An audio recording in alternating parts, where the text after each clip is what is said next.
మనకు తెలిసినంత వరకు పోలీస్ స్టేషన్కి ఎవరు పోతారంటే ఇంట్లో దొంగతనం జరిగితేనో పక్కోళ్ళతోని పంచాయతీ అయితేనో బాయి కాడ కొట్టుకుంటేనో లవర్ని అన్నలు కొట్టిండ్రనో ఇట్లా ఏదో ఒక లొల్లి మీద పోతాం. ఎంత పెద్ద లీడర్ అయినా ఏదో ఒక టైంలో పోలీస్ స్టేషన్ దర్శనం చేసుకుంటారు. ఒక ఆడ దేవుడే పోలీస్ స్టేషన్కి పోయిండులా. మరి ఆయనకు వచ్చిన ఆపతేంది? పోలీసు వాళ్ళు ఎట్లా మర్యాద చేసిండ్రో ఓ పారు చూద్దాం పాండ్రి. ఏయ్ పోలీస్ సార్లు ఏమన్నా డాన్స్ చేస్తుర్రా? ఫుల్ జోష్లున్నట్టున్నారు కదా. ఏషగాళ్ళు తప్ప ఎగిరేటోళ్ళంతా పోలీసు వాళ్ళే. జాతరల బందోబస్తు ఇడిచిపెట్టి గీలు డ్యాన్సులు చేసుడేంది అని పరిచయం అవుతున్నారులే. ఈ పండుగనే పోలీసు వాళ్ళది. మరి ఏం లేదులా, జగిత్యాల జిల్లాల ధర్మపురి లచ్చిన నరసింహస్వామికి పెద్ద పండుగ అవుతుంది. దేవుణ్ణి ఊరేగింపుగా పోలీస్ స్టేషన్ కి తీసుకుపోయినరు. పెద్దపీటలేసి కూసబెట్టి పూజలు చేసిండ్రు. పోలీసు వాళ్ళ కుటుంబాలు మొత్తం వచ్చి నరసన్నను కొలుసుకున్నాయి.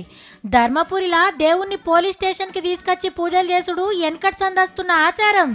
నేరాలు ఘోరాలు తక్కువ జరగాలి, దొంగలు జల్దిన దొరికేటట్టు చూడు సామి అని మొక్కుకుంటారు.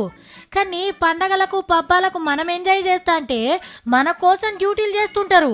మనం గుడికోయి దేవుణ్ణి మొక్కితే వీళ్ళు మాత్రం దేవుణ్ణే స్టేషన్కి తీసుకుపోయి మొక్కుతున్నారంటే గొప్ప భాగ్యమే కదా.